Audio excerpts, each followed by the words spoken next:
नमस्कार, मैं सुमन मिश्रा, कैमरामैन अश्विनी और टेक्नीशियन अल्ताफ और आशीष सक्सेना के साथ। हम हमेशा रोज वादा पूरा करते हैं और हम नेताओं की तरह वादे नहीं करते जो पूरे ना हो सके।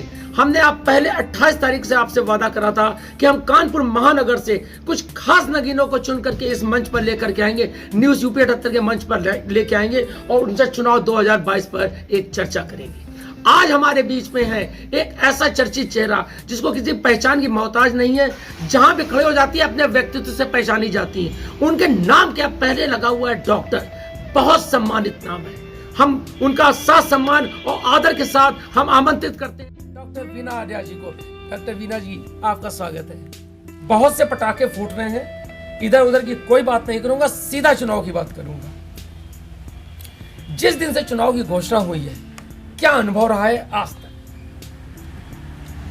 चुनाव घोषणा तो एक हमारे लिए औपचारिकता मात्र थी, क्योंकि हम लोगों की जो संगठन की तैयारी होती है, सतत प्रयास हम लोगों को जारी रहता है। अगर सरकार जैसे बनती है, सरकार बनने के दूसरे दिन से ही हम लोग फिर से नए कार्यक्रम की शुरुआत कर देते हैं। इसलिए चुनाव घोषणा औपचारिक मात्र से हुए, उससे हम लोग जो सरकारी तौर पर घोषणा हुई वो तो घोषणा हुई, तो उसके तहत जो हमारी तैयारियां हैं, चूँकि हमारी पहले से पूर्ण थी, तो हमको नया कुछ करने के लिए नहीं था।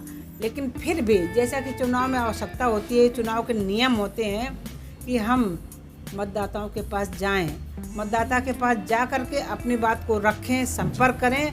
वो सारा कार्यक्रम हमारा, चूँकि हमारा संगठन इतना विस्तृत है, इतना विस्तार रूप में हमारा संगठन काम कर रहा है, नीचे बूथ से लेकर के अगर हम धरातल पर जाएं, पन्ना प्रमुख भी हैं, धरातल पर जाएं तो बूथ तक थे, लेकिन हर एक चुनाव में हमारा कुछ न कुछ एक कदम आगे बढ़ करके हमारा संगठन काम करता है। तो इस बार बूथ के बाद हमारा पन्ना प्रमुख आ गया है। पन्ना प्रमुख अपने आप में एक बहुत बड़ी शक्ति के रूप में इस बार उभरा है, और ये नया प्रयोग है यहाँ पे।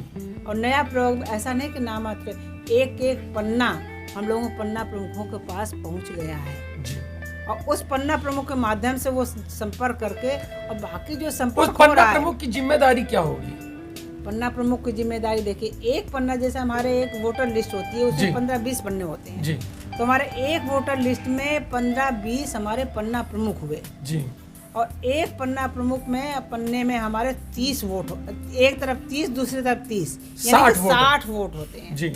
60 वोट का मतलब हुआ कि लगभग 20 घर, अगर एवरेज मान ले, 5 आदमी पर हेड मान ले, अगर एवरेज अगर हम 3 मान लें, अगर औसत हम मान लें कि एक घर में 3 प्राणी है, तो हमारा 20 घर होते हैं। तो एक पन्ना प्रमुख हमारे 20 घरों का संपर्क तो कर ही सकता है। आपका प्रत्याशी तो घर जाने से मना कर रहा है, जा रहा है प्रत्याशी, जा तो रहा है, घर जा रहा है, मना कर रहे थे, मना नहीं कर रहा, वो कोई संदर्भ में कुछ और था, उसको प्रस्तुत अलग तरीके से दूसरे तरह से किया गया, वो कोई और संदर्भ। सिर्फ संपर्क ही करेंगे कि विकास भी करेंगे? अब विकास की भी सुन लीजिए। अगर विकास की बात है कि भारतीय जनता पार्टी का शासन, चाहे राष्ट्रीय हो चाहे हमारे उत्तर प्रदेश का, क्योंकि इस समय हमारा जो चल रहा है चुनाव उत्तर प्रदेश का है, तो अगर हम विकास को विभिन्न क्षेत्र में विभिन्न विभागों की तरफ लें, कि चाहे स्वास्थ्य हो योजना, चाहे शिक्षा हो, चाहे हमारा शासन सत्ता जो हमारा होता है, लॉ एंड ऑर्डर का मामला हो,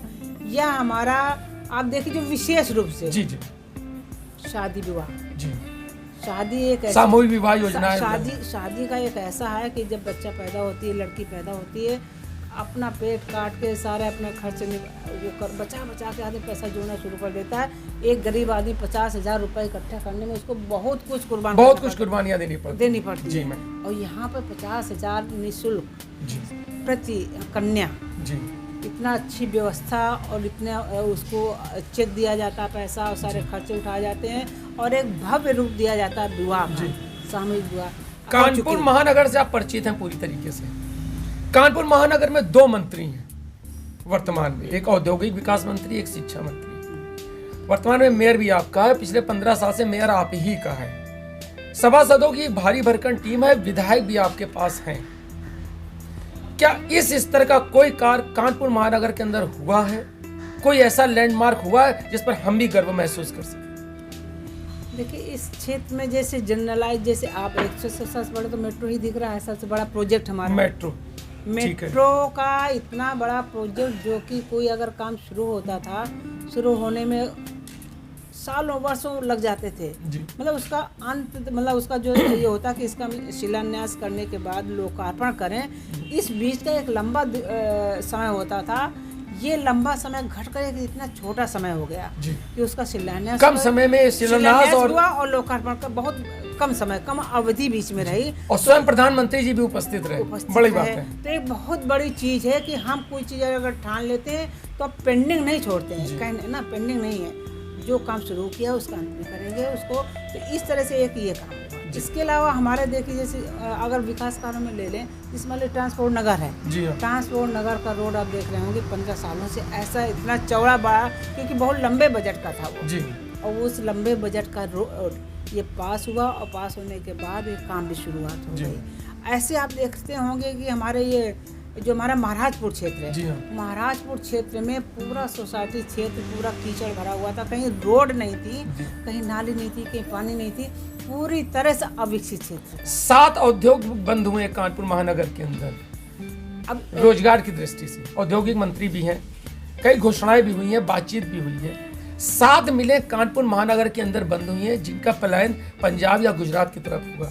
इस पर आप ये जो मिलें बंद हुई, ये इस दौरान नहीं बंद हुई। मैं लाल मिली की बात अभी नहीं कर रहा हूँ, और भी उद्योग, और भी जो लोहिया हो, डंकन्स हो, और भी जो मिले सब पहले बंद हुए। जब हमारे उत्तर प्रदेश सरकार, तो सबने सीना ठोका था कि इस बिल को मैं पुनः चालू कराऊं। हमारी सरकार उस डॉक्टर मुरली मनोहर जोशी जी सांसद हुआ करते हैं। क्योंकि यहाँ पे हमारे प्रदेश का जहाँ तक मामला, हमारे प्रदेश सरकार अभी 5 साल ही थी, इसके पहले सपा सरकार थी। तो जो बंद हुई उस दौरान बंद हुई, या मायावती सरकार में बंद हुई, हमारे सरकार में ये बंद नहीं हुई। चलिए घूम फिर के मैं उस जगह आता हूँ जहाँ पर आपका निवास भी है, जहाँ पर आपका एक छोटा सा नर्सिंग होम भी है, जो आप डॉक्टर हैं ऑलरेडी। उस नाते किदोई नगर विधानसभा के अंदर क्या कुछ हुआ? देखिए यहाँ पर तो 355 करोड़ की दावेदारी आपके प्रत्याशी जी ने, विधायक जी ने करी है कि 355 करोड़ रुपए का मैंने काम कराया।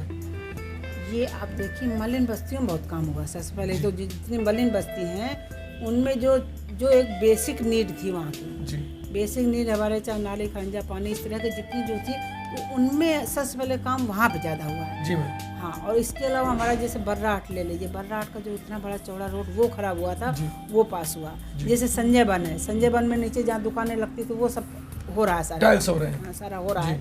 और इसके अलावा हमारा जो यहाँ का ये कि हॉस्पिटल का काम। जी मैम। हॉस्पिटल जो हमारा मोरंग मंडी का जो मोरंग मंडी हॉस्पिटल 100 बेड वाला वो वित्त आयोग से पास हो चुका है, उसका फंड भी सब पास हो चुका है। बस अब अति शीघ्र शुरू हो जाएगा, अति शीघ्र या आफ्टर चुनाव। हाँ, आफ्टर इलेक्शन शुरू हो जाएगा। ओके। तो ये बहुत बड़ी उपलब्धि हमारे इस दक्षिण क्षेत्र के लिए है, जिसका लोगों को फायदा मिलेगा। पिछले 1 महीने से लगातार आप जनसंपर्क के दौरे में हैं, बैठकों में, मीटिंग में। किस मूड का चुनाव है और किस रंग का चुनाव है?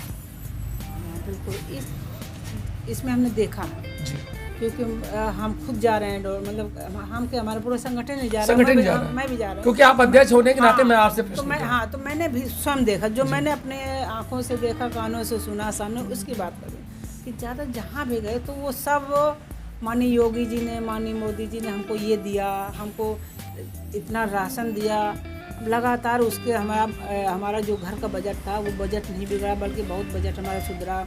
मकान हमको निःशुल्क मकान मिले हमारे गरीबों को, और इसी तरह से हमारे निःशुल्क जो हमारे जैसे शौचालय बने, इस तरह जो बेसिक चीज़ें वो उपलब्ध कराई जाए। 8-10 चीज़ें हैं। हमारा फ्री कनेक्शन है, गैस कनेक्शन है, मीटर का है, तो इस तरह के सब गिनाते हैं, वो स्वयं गिनाते हैं। जब हम लोग जाते हैं तो बड़ी कृतज्ञता जाहिर करते हैं मोदी जी के प्रति और योगी जी के प्रति। किदोई नगर विधानसभा की स्थिति क्या होने वाली है? निसंदेह हमारा विधायक बनेगा यहाँ से, भारतीय जनता पार्टी ही जीतेगी यहाँ पर। और हम कितने वोटों से हम विजय माननीय विधायक जी की? जितनी बार पिछले थे उससे अधिक, जितनी बार पिछले बार थी उससे अधिक। हम एक बार पुनः इलेक्शन के बाद हम डॉक्टर वीणा आर्या जी को आमंत्रित करेंगे, उनसे फिर से पूछेंगे। डॉक्टर वीणा आर्या जी, सम्मानित मतदाताओं से आप क्या कुछ कहना चाहती हैं, कुछ निवेदन करना चाहती हैं अगर प्लीज? बिल्कुल बिल्कुल, हमारे सभी अपने कानपुर दक्षिण कि सभी सम्मानित मतदाता बंधुओं से अनुरोध है कि वो आने वाली जो 20 तारीख है, 20 तारीख को अपने मतदान का प्रयोग अवश्य करें। और जो हमने एक कहीं जहाँ पर मीटिंग करने जाती हूँ, मैं एक संकल्प दिलाती हूँ कि पहले मतदान फिर जलपान जी, पहले मतदान फिर जलपान, क्योंकि मतदान हमारा अधिकार भी है, मतदान हमारा कर्तव्य भी है। तो इस अधिकार और कर्तव्य का प्रयोग करते हुए हम भारतीय जनता पार्टी जो राष्ट्रवादी पार्टी है इसके पक्ष में वोट करें। हमारे यहाँ से माननीय विधायक हमारे महेश त्रिवेदी जी और रघुनंदन भदौरिया जी और माननीय सतीश महाना जी, इन तीनों विधायकों को जो कि पूर्व विधायक भी रहे हैं और हैं, तो इनको पुनः विधायक बना करके आप हमारे भारतीय जनता पार्टी को जिताएं। ये हमारा आपसे आग्रह है, ये हमारा अनुरोध है। ये मेरा आपसे आग्रह है, ये मेरा अनुरोध है। पहले मतदान फिर जलपान, ये संकल्प दिलाती हैं डॉक्टर वीना आर्या जी जनता के बीच जा करके। हम इनका बहुत ज़्यादा वक्त नहीं लेंगे, बहुत बिजी शेड्यूल से हमने इनसे 15 मिनट सिर्फ लिए थे।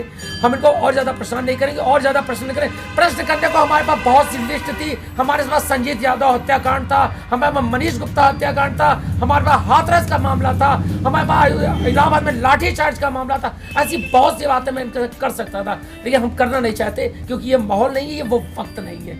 निर्णय आपको लेना है, वोट आपको करना है। आप निर्धारित करेंगे कि किसको विजय बनाना है और किसको नहीं बनाना है। वर्तमान सरकार से आप कितना खुश हैं, कितना ना खुश हैं, ये 10 मार्च को क्लियर हो जाएगा।